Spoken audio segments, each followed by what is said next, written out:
Doctors day సందర్భంగా Vasavi club నుండి మన దత్తా హాస్పిటల్ డాక్టర్ గారు కృష్ణకాంత్ గారిని సన్మానం చేసుకోవడం మాకు చాలా ఆనందంగా ఉంది. ఇదే విధంగా మిగిలిన కార్యక్రమం ఏదైనా ఉంటే కూడా మేము చేయగలం. Thank you sir. Thank you అండి. ఈ రోజు దత్తా హాస్పిటల్ అధినేత డాక్టర్ కృష్ణకాంత్ గారికి సన్మానం చేసుకోవడం మాకు ఆనందంగా ఉంది.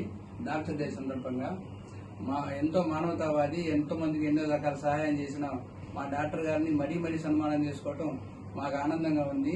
ఎందుకంటే నేను చాలా మంది విన్నాను, ఆయన సహాయం చేయడంలో ముందుగా ఉంటారు. దీని విషయంలోనే కాదు, మానవతావాది కూడా అదే కార్యక్రమాలకు కానీ దేనికైనా సరే డాక్టర్ గారు ముందుండి మా కార్యక్రమాలు నడుపుతారు.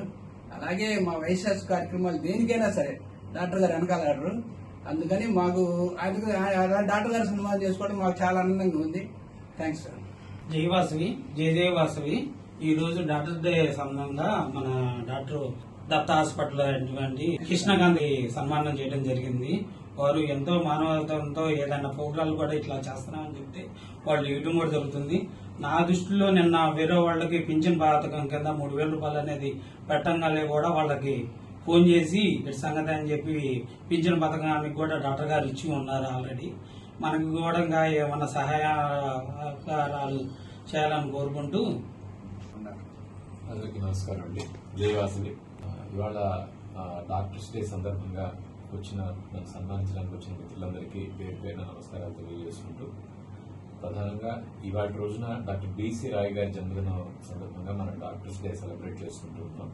బీసీ రాయ్ గారు 1911లో ఇంగ్లాండ్లో ఫేమస్ యూనివర్సిటీలో 29 టైమ్స్ ఆయనకి జాతి వివక్ష కారణంగా పోస్ట్ గ్రాడ్యుయేషన్ కోర్సు నిరాకరించడం జరిగింది. 31సారి ఈయన విసుగు విరామం లేకుండా అప్లై చేస్తూ ఉంటే 30వసారి ఆయన అభ్యర్థాన్ని మన్నించి ఆ dean post graduation degree sanction చేయడం, ఆయన మంచి సర్జన్ గా ప్రాక్టీస్ చేసుకోవడం, పేరు ప్రఖ్యాతులు సంపాదించుకోవడం, స్వాతంత్రోద్యమం టైంలో చాలా విలువైన పోరాటాలు కూడా ఆయన చేశారు. అలాగే మన జాతిపిత మహాత్మా గాంధీ గారికి పర్సనల్ వైద్యులు. తర్వాత స్వాతంత్రం వచ్చిన తర్వాత 1948 నుంచి 62 దాకా 14 ఏళ్ల పాటు బెంగాల్ చీఫ్ మినిస్టర్ గా పనిచేశారు. చీఫ్ మినిస్టర్ గా ఉన్న టైంలో కూడా సాయంకాలం ప్రతిరోజు ఆయన ప్రాక్టీస్ చేసేవారట.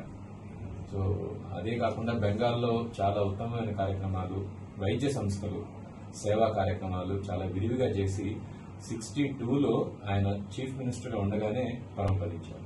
అటువంటి గొప్ప వ్యక్తిని స్మరించుకుంటూ మన భారతదేశంలో డాక్టర్స్ డేగా మనం జరుపుకుంటూ ఉన్నాం.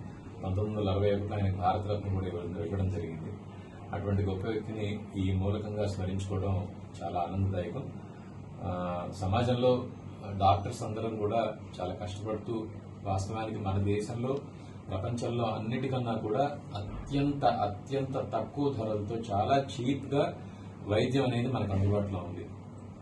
ఇది అందరికి తెలిసి ఉండకపోవచ్చు, కొంతమందికి తెలిసి ఉండకపోవచ్చు, కొంతమంది తెలిసి ఉండొచ్చు. అమెరికా లాంటి పెద్ద ధనిక దేశాలతో కూడా కాదు మనం కంపేర్ చేసుకోవాల్సింది. చిన్న కంట్రీస్ లో కూడా విపరీతమైన కాస్ట్ ఉంటూ ఉంది వైద్యపరంగా ఖర్చులు.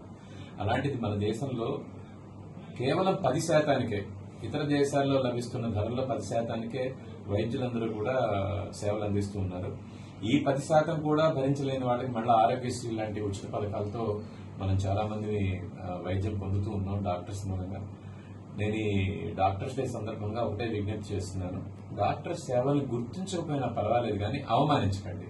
ఇది ఒకటి నేను ప్రత్యేకంగా చెప్పదలుచుకున్నాను. డాక్టర్స్ ని గౌరవించకపోయినా పర్వాలేదు కానీ అవమానించే పరంగా మాట్లాడకండి.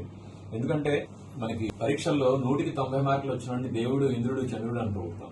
100 కేసుల్లో 10 కేసులు ఏదైనా కారణం చేత వాళ్ళ ఆరోగ్య పరిస్థితులు సహకరించుకు చనిపోతే డాక్టర్ని తిడతాం.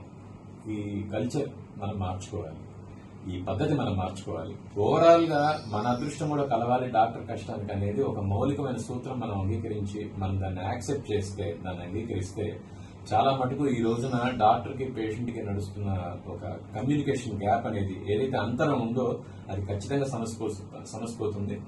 ఈ సమసిపోవడానికి కావాల్సిన ప్రయత్నం డాక్టర్ సైడ్ నుంచి డాక్టర్ ఖచ్చితంగా చేస్తారు. అలాగే మీరు కూడా అందరూ అండర్స్టాండ్ చేసుకుంటారని ఆశిస్తున్నాను. Thank you.